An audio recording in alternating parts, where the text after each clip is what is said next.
Madame, Monsieur, Shalom, bienvenue au rendez-vous des grands dossiers touchant l'Église et la nation.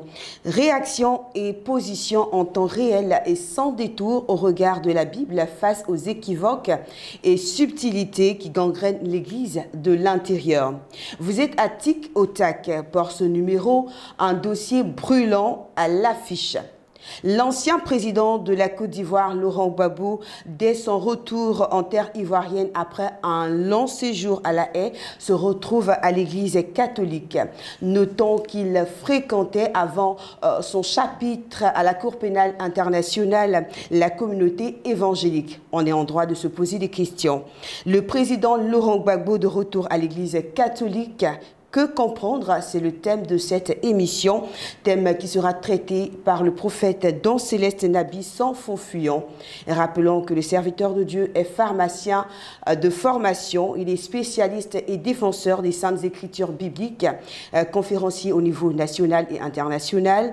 Il est le président membre fondateur de DICEVA, Disciples pour Christ par l'évangile authentique, porte-parole de la LCR 2000, une ligue chrétienne engagée pour des réformes profondes dans l'Église ici en Côte d'Ivoire et partout en Afrique. Et c'est justement cette ligue qui produit cette émission.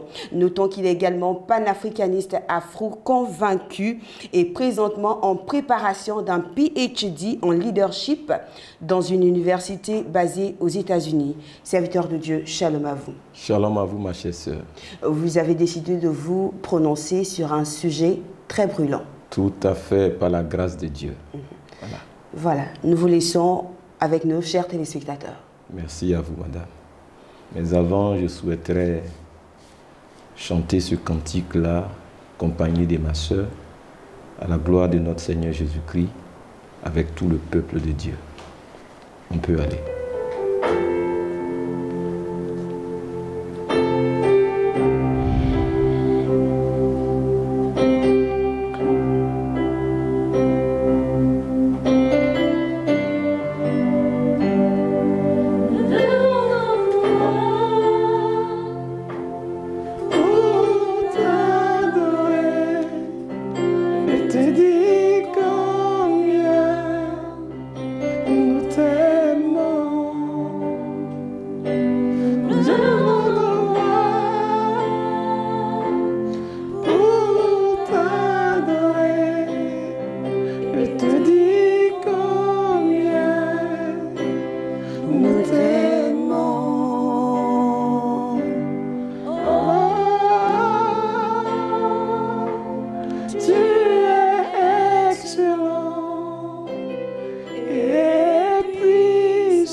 Shalom à tout le corps de Christ.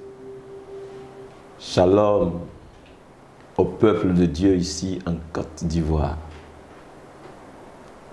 Bienvenue à ce premier dossier de tic au tac, ayant pour thème le président Laurent Gbagbo de retour à l'Église catholique.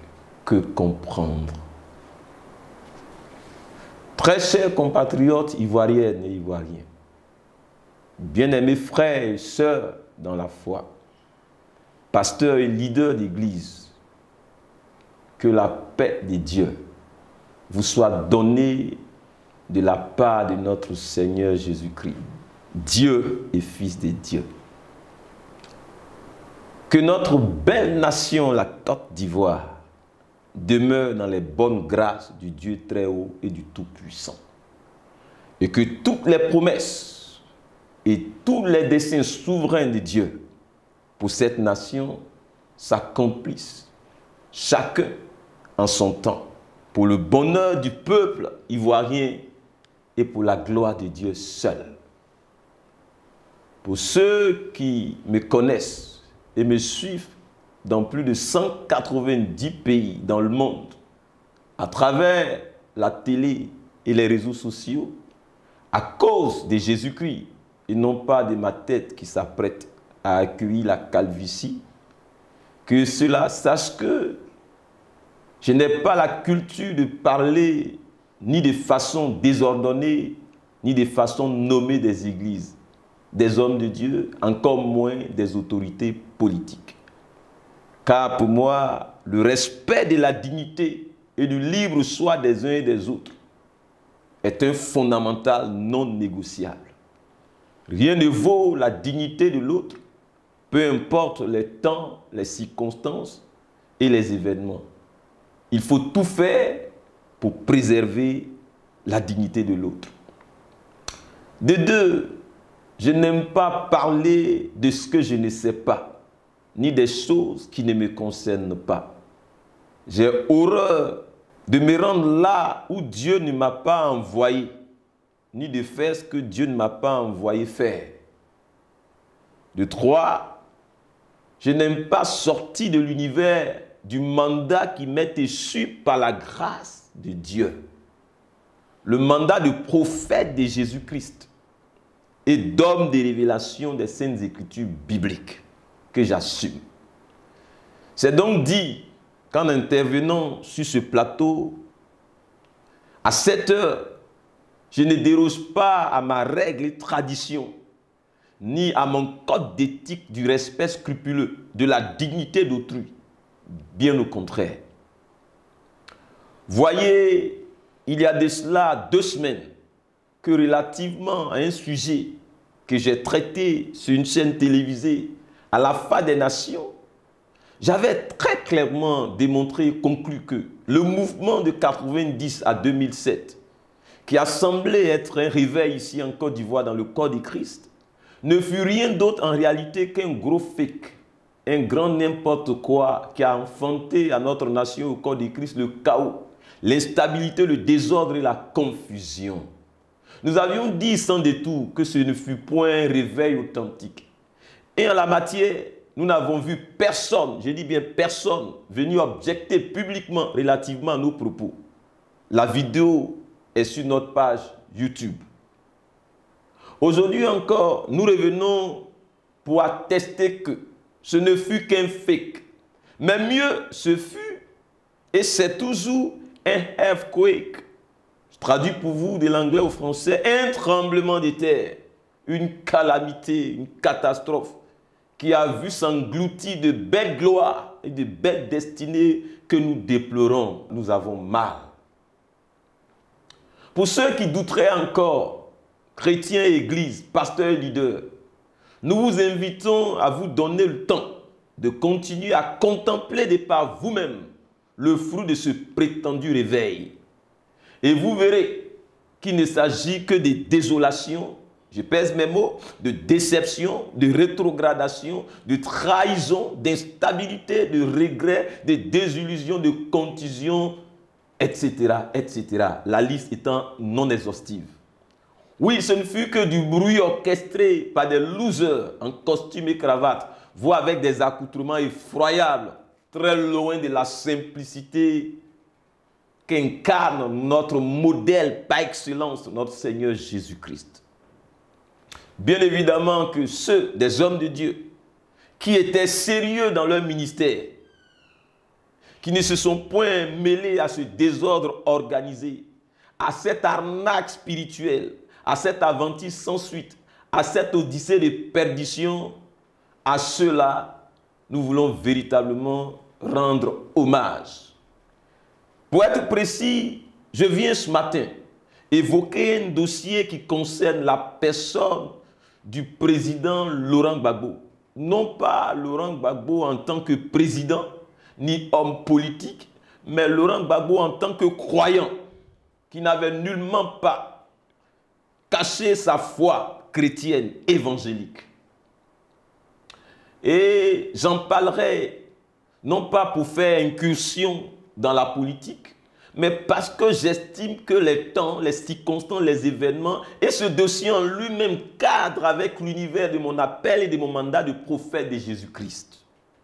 Je ne viens point pour parler de la vie privée de ce grand homme qui a officié à la magistrature suprême de notre nation, qui a présidé aux destinées de notre République.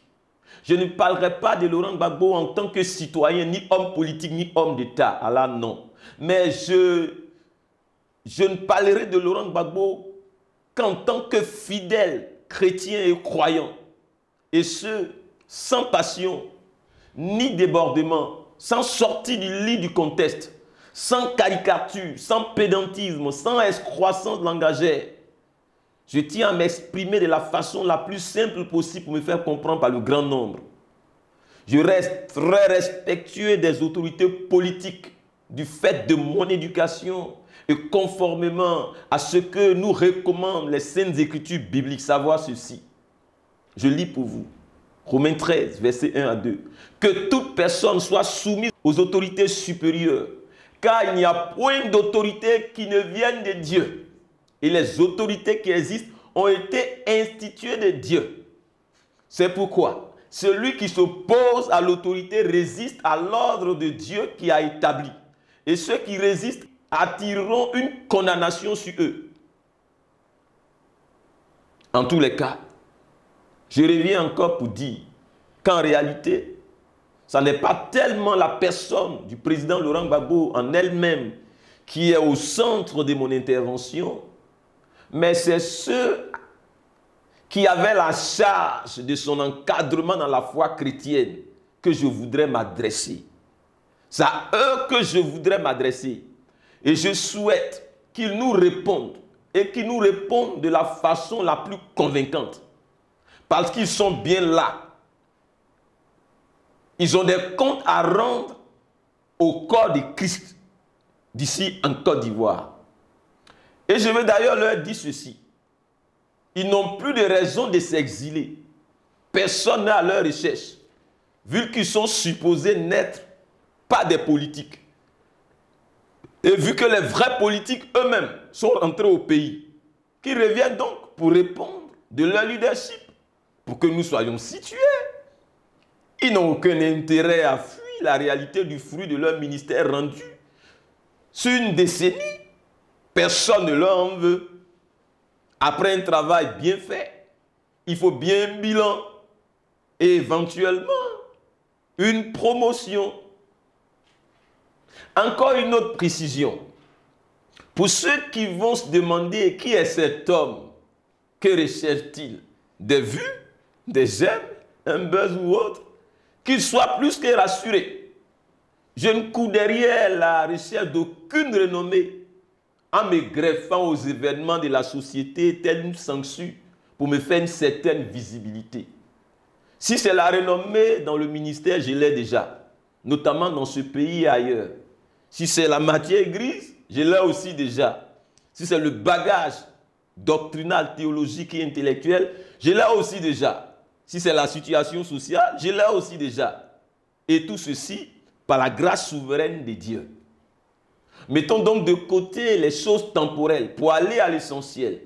Quittons ces fanfaronnades et cet esprit d'arrivisme qui ont fait sombrer l'Église. Allons à l'essentiel. Oui, je viens parler parce que mon maître me le demande. Amos de dire en son temps, je suis planteur de sycomore. C'est l'Éternel qui m'a envoyé prophétiser. Amos 7, 14. Moi, je vous dirais simplement que je suis pharmacien de formation. Jésus-Christ, c'est lui qui m'a envoyé prêcher l'Évangile. Alors, venons-en au vif du sujet d'actualité. De quoi voudrais-je parler? Vous avez dit, serviteur de Dieu, que vous ne venez pas, vous ne parlez pas du président Laurent Gbagbo en tant qu'homme politique, mais plutôt en tant que croyant, en tant que fidèle, en tant que chrétien. Tout à fait. Voilà, il était bien de revenir peut-être un peu là-dessus. Je l'ai dit et je l'assume parce que le président n'a pas manqué de décliner son appartenance évangélique ouvertement et publiquement. J'en viendrai au détail tout à l'heure. D'accord. Voilà. Alors, pour faire suite, nous savons tous comment la semaine dernière, fut une semaine chargée d'émotions avec l'arrivée du président Laurent Gbagbo après 10 années passées à l'extérieur du pays, dont je voudrais me garder de tout commentaire. Je voudrais profiter pour saluer les autorités ivoiriennes qui ont facilité ce retour pour que la Côte d'Ivoire puisse amorcer le grand chantier de la réconciliation. Et surtout, je rends gloire à Dieu, le Tout-Puissant, à Jésus-Christ, qui a rendu toutes choses possibles. Je rends gloire à Jésus-Christ qui tient notre pays sous son contrôle absolu. Ceci étant, je suis là sur cet espace. Et si je suis là, c'est parce que ma raison m'interroge et m'interpelle sur beaucoup de choses pour lesquelles il ne me revient ni de droit, ni de devoir de répondre. Oui, comme moi, beaucoup de personnes se posent beaucoup de questions. Des questions d'ailleurs justes, des questions nobles et des questions sensées. Quelles sont au juste ces questions? Pour mieux nous faire suivre et nous faire comprendre, il va falloir planter le décor par un exposé des faits historiques de façon chronologique, sans passion téléspectateurs, ni biais internautes, mais avec objectivité chrétienne. En numéro 1, le président Laurent Gbagbo, homme responsable et très courageux, connu pour son franc-parler durant toute sa mandature de 10 ans, jusqu'à son transfèrement à La Haye, n'a pas caché, madame, je vous l'ai dit tantôt, son appartenance évangélique, de chrétien catholique qu'il fut antérieurement. De 2, le président Laurent Gbagbo était notoirement connu comme quelqu'un qui fréquentait une assemblée évangélique, qui avait un pasteur et que plusieurs pasteurs fréquentaient. Il y avait même une cellule de prière qui se tenait chez lui pour édifier sa foi. En 3, il est secret de polichinelle que le président Laurent Gbagbo a eu à participer à plusieurs programmes et cultes dans diverses assemblées chrétiennes évangéliques et que des présidents d'églises et des fédérations le fréquentaient, qu'il était très ouvert et ne refoulait pas les hommes de Dieu qui venaient à lui. En 4, j'ai personnellement entendu le président Laurent Gbagbo, en pleine crise électorale, répondre ainsi ouvertement à la face du monde à un journaliste qui lui a posé la question de savoir d'où il tirait sa force. Il a dit ceci, et je cite: « Mais je crois en un Dieu, je tire ma force de mon Dieu. » Mais voilà qu'après 10 années passées à l'extérieur de son pays, à peine 3 jours après son arrivée au pays, il renoue avec l'Église catholique à la cathédrale Saint-Paul, sous le sceau des propos de l'éminent archevêque, que je cite très respectueusement, dans sa confidence publique. Il dit ceci, je cite: « Le président Laurent a été baptisé catholique, mais dans son cheminement, à un moment donné, il a quitté l'Église pour se faire évangélique. » Il a bien dit, pour se faire évangélique. Et après ce petit tour chez les évangéliques, il s'est dit, non, je reviens.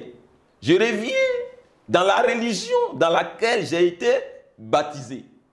Mais alors, en revenant, il dit ceci, à propos du président Laurent Gbagbo, que l'archevêque cite: « Oui, j'ai été baptisé, mais catholique, j'ai porté uniquement le nom. Mais maintenant que je reviens, je veux être un catholique militant. » Et l'évêque continue en disant: « Alors, au nom de toutes les femmes et de tous les enfants qui nous fêtent aujourd'hui, à l'occasion de la fête des pères, je te donne ce chapelet. Je te donne ce chapelet.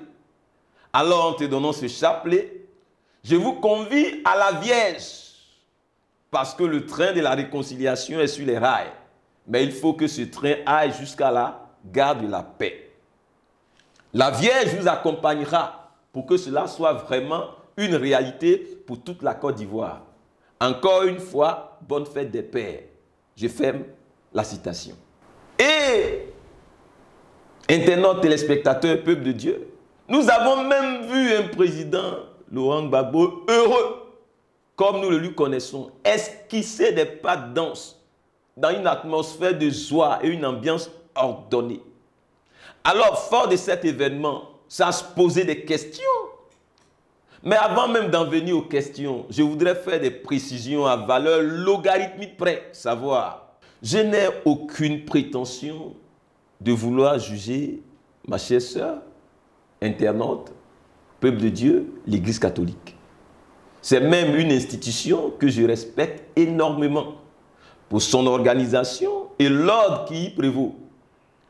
Bien sûr, quand nous mettons de côté les questions de doctrine, vous savez avec moi que n'importe qui ne se lève pas pour devenir prêtre. Et on n'ordonne pas n'importe qui pour être prêtre. Secondo, je suis certes malheureux de voir le président quitter les évangéliques, mais je ne suis point surpris, ni scandalisé, ni mécontent de ce qu'il ait fait ce soir. Lui qui est pour moi un père, au regard d'abord de son âge, au regard ensuite de son positionnement dans le tissu sociétal et mondial, en tout point de vue d'ailleurs, excepté, ça je précise, le domaine de l'appel souverain de Dieu sur ma vie, et excepté le mandat divin et l'apostolat auquel j'ai été appelé par le Tout-Puissant.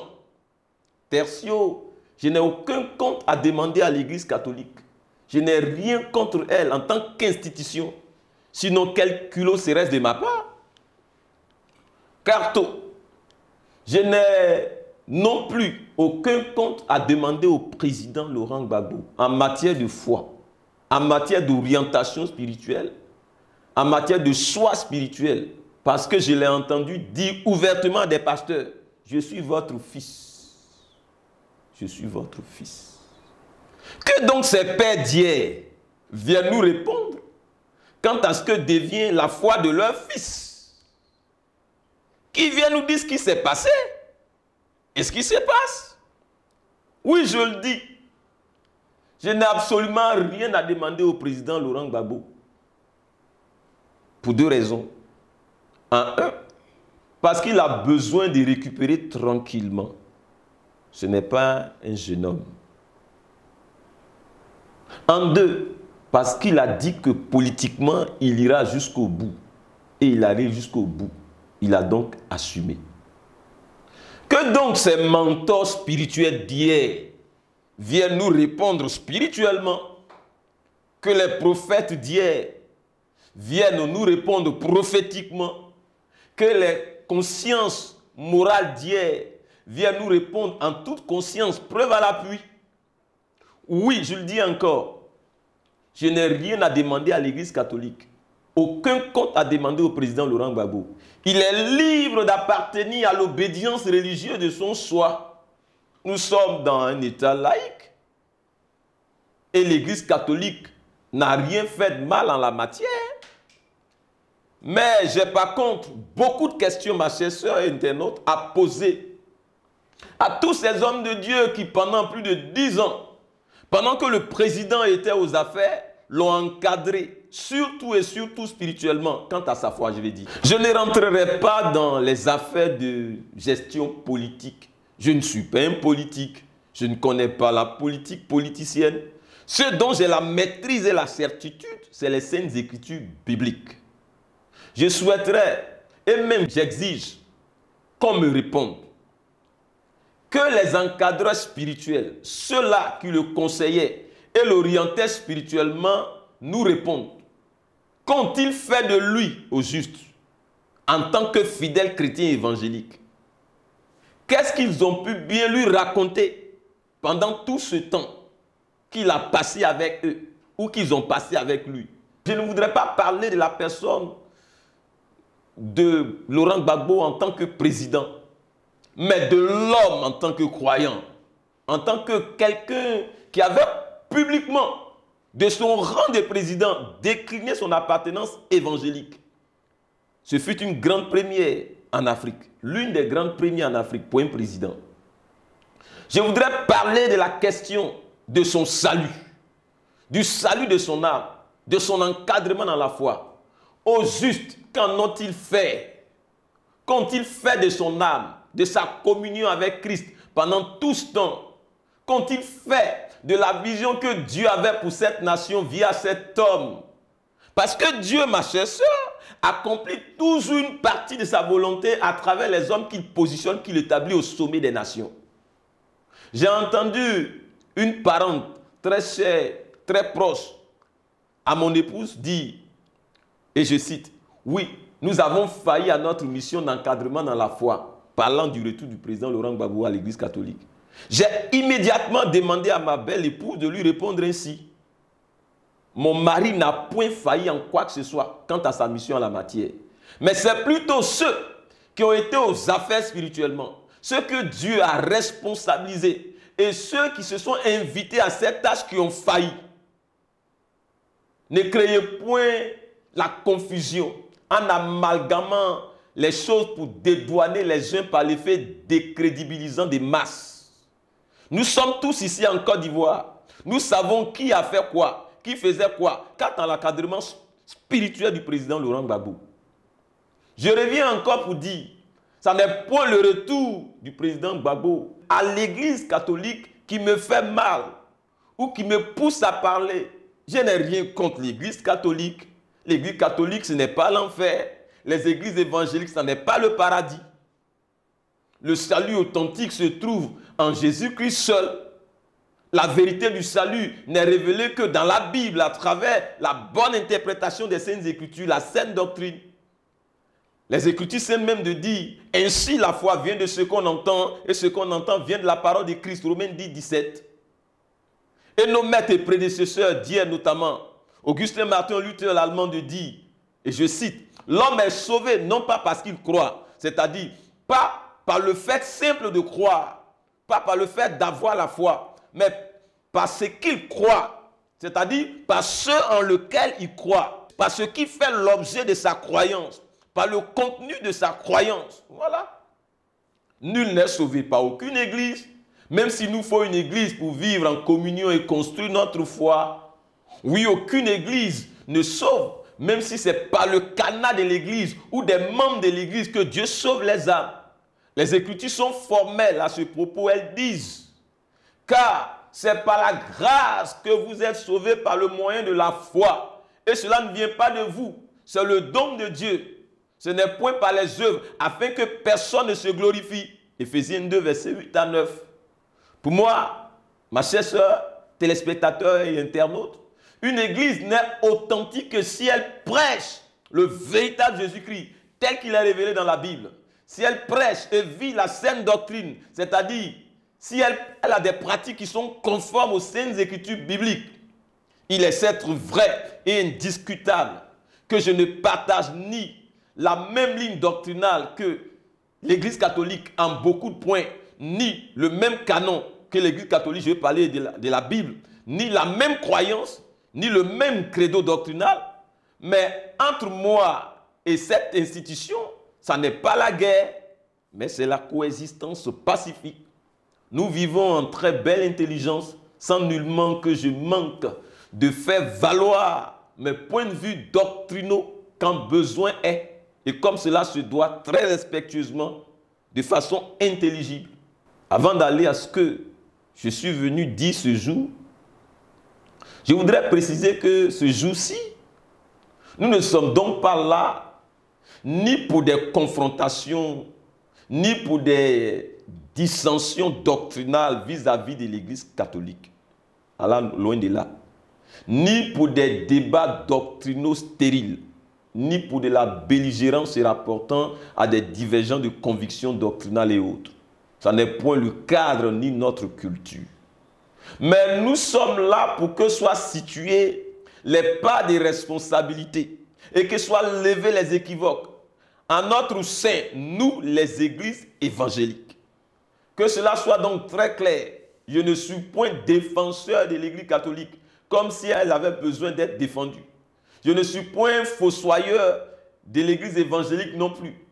Je suis, je demeure et je m'en irai chrétien né de nouveau, born again Christian, protestant, évangélique, pentecôtiste, charismatique, et j'assume.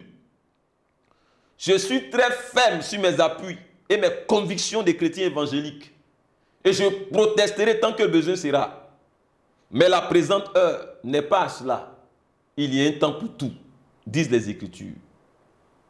Oui, je le dis encore et encore, ça n'est point le retour du président Laurent Gbagbo à l'église catholique qui me fait mal ou qui me pousse à parler, absolument pas. Il n'a aucun compte à nous rendre quant à sa foi. Mais c'est l'échec cuisant, honteux, la médiocrité, l'incapacité à être de bons intendants des grâces de Dieu. En notre sein, je vais parler des milieux évangéliques, principalement se rapportant à ceux qui étaient aux affaires dans l'encadrement spirituel du président Laurent Gbagbo, qui me fait mal. C'est pire ce qui me fait mal, et même très mal, pour ne pas dire si mal. Car cela engage en partie la destinée spirituelle de notre pays. Cela engage la dignité et l'image de nous tous. Laissez-moi donc m'adresser aux concernés et leur dire que Dieu les a désavoués, Dieu les a pesés, Dieu les a comptés, il les a trouvés plus légers que des feuilles mortes et il les a réprouvés. Oui, laissez-moi m'adresser aux concernés et leur dire que Dieu est déçu d'eux. Il se répand de leur avoir fait ses grâces, comme dans la Genèse, où Dieu lui-même s'est repenti d'avoir créé l'homme en Genèse 6:6. S'ils m'écoutent, qu'ils cherchent pour les impénitents à me faire la peau, comme ils en ont la tradition et le ministère. Ces présumés guides religieux, prophètes des Baals, qui ne savent que conduire les âmes à la perdition spirituelle et contribuer à jeter l'opprobre sur l'église authentique de Jésus-Christ. Qui cherchent à m'ôter la vie, pendant que nous, les évangéliques de Côte d'Ivoire, nous sommes à présent à juste titre pour avoir prêté le flanc à nos bourreaux, à nos détracteurs. Nous sommes objets de railleries et d'humour caustique, de sarcasme sur les médias et partout. Ne cherchons pas à porter la vie, mais continuons à chercher à détruire et à nous diviser à la gloire des démons. Qui est au juste le démon? Sinon, Église évangélique et chrétiens évangéliques, vous qui êtes demeurés fidèles à Christ, soyez en paix avec vous-même et en paix avec notre Seigneur Jésus-Christ et avec notre Dieu. Vous n'êtes en rien responsable de quoi que ce soit. Vous qui n'avez pas mangé à la table du mensonge et à la table des fausses prophéties. Vous qui n'avez pas bu le vin de l'arnaque. Marchez humblement avec votre Dieu et continuez dans ceux auxquels Christ vous a appelé. Mais que les autres le sachent. Tout ce qui se fait dans les ténèbres finit toujours par venir au grand jour. La vérité est têtue. De même que l'histoire. Je le dis très ouvertement. Venez répondre de vos actes et prophéties. Venez répondre de vos enseignements. Venez répondre du fruit de vos ministères. Venez répondre de la résultante de votre apostolat, du fruit de votre management. Voyez, Dieu m'a dit, ainsi parle l'Éternel, j'ai eu une vision. Dieu m'a montré ci, Dieu m'a montré ça. J'ai eu une révélation de la part de Dieu. C'est à eux seulement que Dieu parle 24 heures sur 24. Les voilà toujours en train de prophétiser dans les palais. Ils nous ont présenté un Dieu bavard, un Dieu de confusion et de désillusion. Voyez, ils ont vu en songe et en vision tous les aspects matériels et financiers de la mission du président Laurent Gbagbo. Dieu leur a tout dit, mais Dieu ne leur a pas parlé de l'essentiel, savoir la foi de l'homme. Dieu a oublié de leur annoncer que le président répartirait à la foi catholique. Et très bizarrement, ma chère sœur, ce dimanche-là, Dieu n'a pas parlé. Il n'y a eu aucune prophétie, ni avant, ni pendant.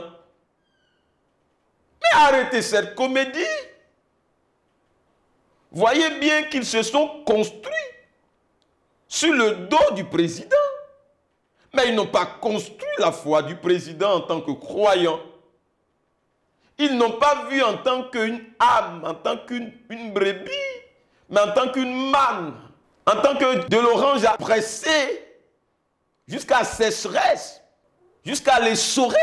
Pourquoi le dis-je? Parce que s'ils avaient fait ce qu'ils avaient à faire dans sa vie, ils s'y seraient sentis bien et n'auraient trouvé aucune raison de partir du milieu des nôtres. Voyez bien qu'ils courent toujours après les fortunes des uns pour les laisser dans l'infortune. Mais c'est des charlatans, c'est des sorciers. Oui, c'est à eux seulement que Dieu parle. Les voilà toujours en train de prophétiser pour n'enfanter que confusion, désillusion, division et déception. Écoutez, arrêtez d'embrouiller la nation avec vos prophéties de confusion. Prêchez-nous l'évangile. Enseignez-nous la parole de Dieu. Arrêtez d'embrouiller l'église et les Ivoiriens. Arrêtez de vendre des illusions. Arrêtez vos poudres de perles et pimpins. Arrêtez de mentir, de dépouiller. C'est honteux, c'est scandaleux, ça fait pitié. Vous n'êtes qu'après des gens qui ont une petite situation pour les sucer et les réduire à rien. Vous n'êtes qu'après des gros poissons pour les plonger dans une anémie financière sévère et faire d'eux des loques humaines, tels ces poissons qui sont attirés par le sang et les urines. Ils chassent à vue. Ces hommes-là, ils tirent sur tout ce qui bouge et éteignent toute vie à leur passage. Ils ne sont attirés que parce qu'il est noble, non pas pour en prendre soin, mais pour le profaner et l'avilir. Ils voient tout en nourriture et en argent, en bouffe. Arrêtez tout ça. Arrêtez.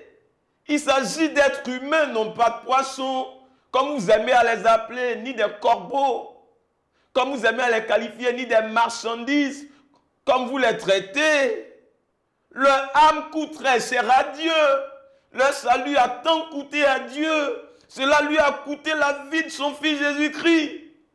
Et si vous ne le savez pas, je lis pour vous la Bible, si vous en avez encore, bien sûr. Et si vous invoquez comme Père celui qui juge selon l'œuvre de chacun, sans acception de personne, conduisez-vous avec crainte pendant le temps de votre pèlerinage, sachant que ce n'est pas par des choses périssables, par de l'argent ou de l'or, que vous avez été rachetés de la vaine manière de vivre, que vous avez hérité de vos pères, mais par le sang précieux de Christ, comme d'un agneau sans défaut et sans tache, prédestiné avant la fondation du monde et manifesté à la fin des temps à cause de vous.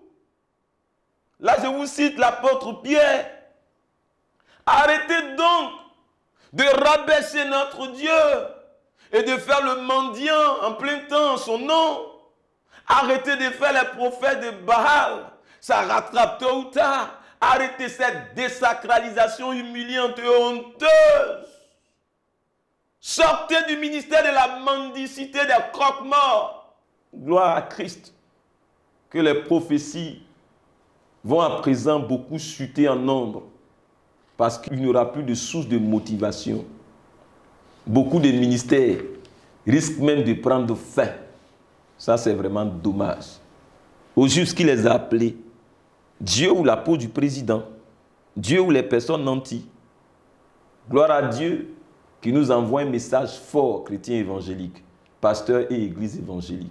Gloire à Dieu qui envoie un message fort à tous ces chrétiens, pasteurs et leaders qui ont transformé l'église de Jésus-Christ en parti politique, qui confondent Bible et Constitution, militantisme politique et foi chrétienne biblique. Gloire à Dieu qui envoie un message fort à tous ces pasteurs et leaders qui ont enfilé le manteau des politiques et transformé le pupitre de Dieu en un lieu de meeting. Gloire à Christ qui repositionne les choses à leur place dans son église. Avant de poursuivre, madame, si vous avez une observation, une question, je suis à vous. Voilà, juste rappeler la thématique qui nous intéresse aujourd'hui. Le président Laurent Gbagbo de retour à l'Église catholique, que comprendre? Alors, serviteur de Dieu, si je vous suis bien, vous êtes en train d'appeler les bergers et pères spirituels du croyant Laurent Gbagbo à répondre du ministère qui a été rendu. Absolument, sans faux fuyant, et j'assume. Voilà. D'accord. Ils doivent nous répondre. Ils doivent nous répondre. Voilà. Alors pour poursuivre, selon la logique, vous êtes en train de nous dire, qui donc a appelé ces serviteurs de Dieu? Vous voulez de façon nommée? Mais ils se connaissent, ils sont là en Côte d'Ivoire. Ils se connaissent. Ils me suivent tout le temps, ils se connaissent. Je veux sauvegarder leur dignité, mais qu'ils répondent de leurs actes. Voilà. Ils se connaissent, ils sont là. Je vous ai fait une promesse que je ne vais pas de façon nommée faire mention de quelqu'un, mais ils se connaissent. Je m'adresse à eux, les présidents des fédérations. Le président Laurent Gbagbo avait un pasteur, mais qui vient nous répondre. Il y avait des cellules de prière qui se tenaient chez lui à domicile, mais ceux qui animaient ces cellules-là, qui viennent nous répondre. Ceux qui sont encore à l'extérieur du pays, au Ghana ou ailleurs, mais qui sachent que personne n'est après eux, hein, qui viennent nous répondre, qui rentrent, qui est après eux, qui rentrent. Voilà. C'est de ça que le texte parle. Et vous étiez en train de nous dire que ce n'est pas le Seigneur qui les a envoyés, mais plutôt ils ont été motivés par l'amour de l'argent. Mais tout porte à croire hein, que ce ne fut pas un appel divin, mais plutôt un appel motivé par la poche du président Laurent Gbagbo. Tout porte à croire. Voilà. Nous vous écoutons. Merci. Je voudrais terminer pour dire que je ne suis point venu faire la politique, ni m'initier à la chose, ni encore m'essayer à la politique. Ma place, ma chère sœur, c'est derrière le pupitre. Et c'est là que je relâche les oracles d'en haut. Je ne suis pas non plus venu désavouer l'Église évangélique de Côte d'Ivoire à la face du monde. Bien au contraire, nous sommes là pour contribuer à redorer son image, à la faire rayonner et à aider à soigner son image, son témoignage et sa façon de fonctionner. Mais nous ne nous arrêterons pas à parler. Nous passerons à des actions très concrètes, à du solide, à une réorganisation des choses dans le fond et dans la forme. Rassurez-vous, ma chère sœur, désormais ici en Côte d'Ivoire, n'importe qui ne s'élèvera plus de n'importe où pour se prétendre pasteur, pour faire n'importe quoi et s'en aller n'importe comment et n'importe où, de façon évanescente, comme de la fumée. Ça va changer. Les choses vont changer. Surtout maintenant que toutes les preuves convergent dans le sens de ce que nous disions depuis 5 années sur les ondes et les réseaux sociaux. Nous attendons de pied ferme les défenseurs des bêtises et du désordre. Ceux-là qui prospèrent misérablement dans l'obscurité, dans le désordre. Et vivent du bazar tels des charognards. Nous n'allons plus laisser faire. Nous sommes fatigués du mensonge, fatigués du laxisme, du désordre, du bazar, du foutoir, du chaos, du prosaïque, de la médiocrité, de l'ignorance, de l'inculture, du désordre, de l'irresponsabilité, du travestissement des faits de la vérité, de la confusion, de l'instabilité. Nous en avons marre et c'est notre cri à Dieu. Et surtout, que les uns et les autres soient rassurés. C'est que j'ai mes convictions politiques à moi, mais elles n'ont rien à voir avec le pupitre, ni mes rapports avec le peuple de Dieu. Elles sont enfouies en moi. Parce que certains pourraient se poser la question, mais elle est de quel parti politique, elle est de quel bord? Pour moi, l'Église est apolitique et elle doit demeurer apolitique. Mais je voudrais préciser que les membres de tous les bords politiques, de tous les partis politiques, ont le droit, individuellement, d'être membres des assemblées chrétiennes. Non pour y militer au compte de leur parti politique, ni pour politiser l'Église, ni pour instrumentaliser l'Église de Jésus-Christ à visée électoraliste, mais pour marcher avec Jésus-Christ et vivre leur foi en esprit et en vérité de façon conforme aux Saintes Écritures. Je ne suis donc ni FPI, ni PDCI RDA, ni UDPCI, ni UPCI, ni MFA, ni Leader, ni RHDP, ni nul autre. Que cela soit donc clair. Je ne suis d'aucun parti politique. Aucun homme politique n'habite mon cœur comme temple, à part Jésus-Christ, à part le Saint-Esprit. Je suis prophète de Jésus-Christ, homme des révélations des Saintes Écritures bibliques. J'ai été appelé par Dieu, ou établi par Jésus-Christ pour prêcher, révéler et proclamer l'évangile aux nations et au peuple du globe. Et je m'en tiens en cela. Mais, précision capitale, je suis et je demeure et je mourrai ivoirien, pour ne pas dire ivoirois, un patriote dans l'âme, un passionné de la Côte d'Ivoire, un afro-convaincu, un panafricaniste invétéré et irréductible. Ça, c'est sûr. Je ne milite pour le compte personnel d'aucun parti politique, d'aucun homme politique, d'aucune idéologie politique. Je ne poursuis aucun intérêt matériel après personne, ni auprès de personne. Je milite pour un seul être et maître, Jésus-Christ de Nazareth. Je milite pour une seule cause, le sacre de l'évangile et le salut des âmes, couplés à leurs soins de façon efficiente. Et je suis engagé à la cause du bien-être de ma nation, parce que l'Église est dans la nation. Je sais que les intelligences labiles, superficielles et insolentes se demanderont, président, s'adressant au président Gbagbo, qu'est-ce qui n'a pas marché dans la foi évangélique pour être réparti à l'Église catholique? Plutôt que de demander à qui de droit, aux pasteurs responsables hier, aux églises évangéliques hier qui avaient la charge de l'encadrer, qu'est-ce qui n'a pas marché à leur niveau dans leur mission? Et qu'est-ce qui ne marche pas jusqu'à présent? En tous les cas, je termine pour dire que le président Laurent Gbagbo, étant un historien, non pas les moindres, il a simplement, lors de son absence au pays, réfléchi, et même suffisamment réfléchi. Il a analysé les choses et il a pris sa décision, je dis bien sa décision. Il nous revient à nous les évangéliques de nous aussi faire notre mea culpa, de nous revoir, de nous interroger, d'être honnêtes avec nous-mêmes et surtout de décider de rompre avec cette culture de désordre et ce culte de la confusion, de la désillusion qui règne dans nos mœurs et dans notre ADN. Il nous revient à nous les évangéliques de véritablement nous revoir et d'accepter de vouloir être affranchis de ce bazar, de ce grand n'importe quoi qui nous discrédite et qui nous rend infréquentables. Plutôt que de vouloir traiter à tort tout le monde d'apostat, il nous faut plutôt nous revoir, car nous sommes à la base de beaucoup de désillusions, de beaucoup de déceptions, de beaucoup de blessures dans les cœurs et de beaucoup de frustrations, de beaucoup d'instabilité. Église de Jésus-Christ, ne l'oublions point. Notre position et notre rôle à jouer dans une nation, et en particulier dans la nôtre, je veux dire la Côte d'Ivoire, sont d'envergure. Réveillons-nous et mettons de l'ordre dans nos murs et dans nos rangs. Nous ne pouvons plus continuer dans ce désordre, surtout pour une nation qui a une si belle étoile. Laissez-moi vous lire à ce propos l'historien et apologète Lactance citant Origène.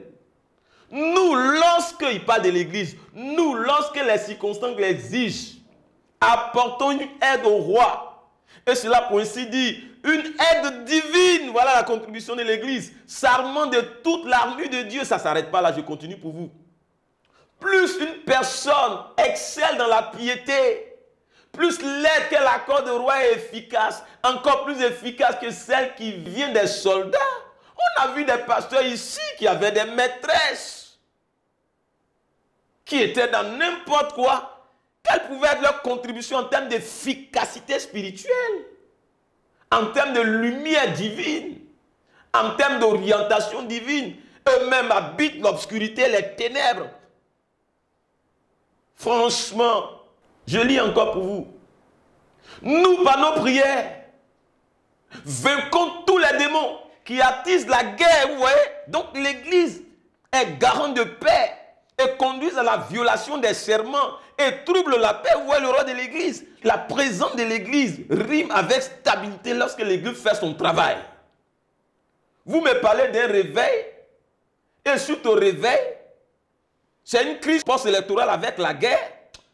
Mais arrêtez de vous moquer de nous là. Nous sommes en ce sens beaucoup plus utiles au roi, je cite toujours, que ceux qui vont sur le terrain pour se battre pour eux. Vous voyez, nous l'Église, nous les chrétiens. Et personne ne se bat mieux pour le roi que nous. C'est formidable ça.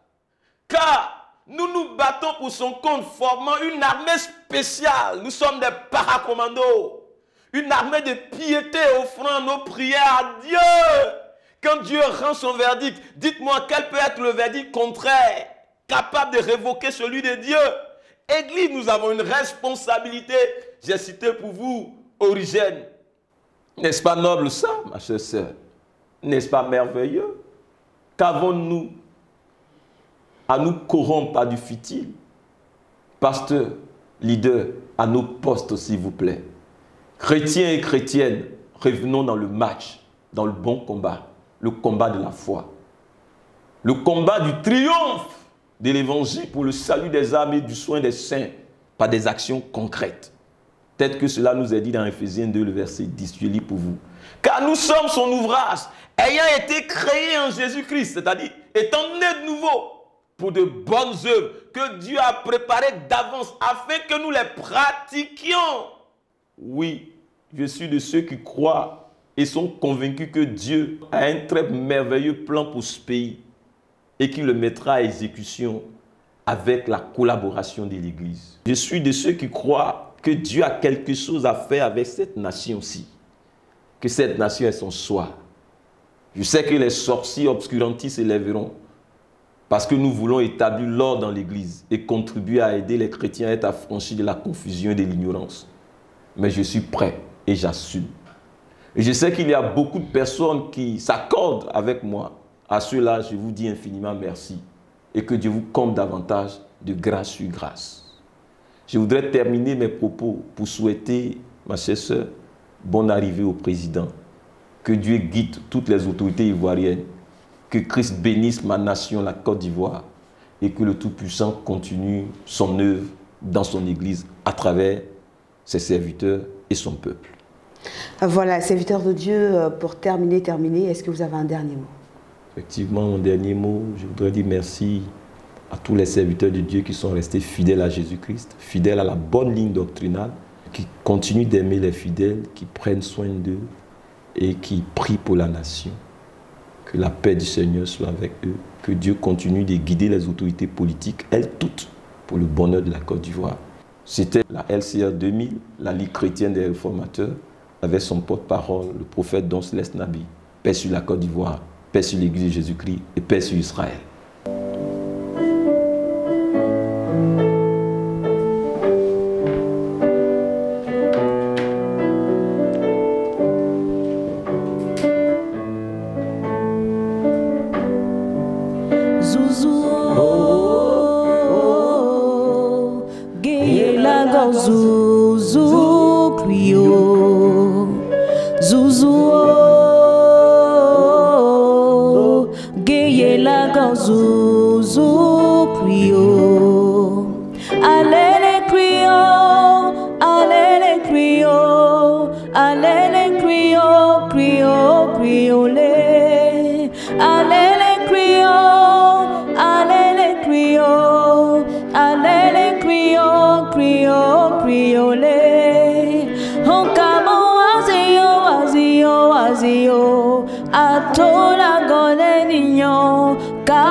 atola gore niño capueño Honkamo wazio wazio wazio atola gore niño capueño alele crio alele crio crio criole alele crio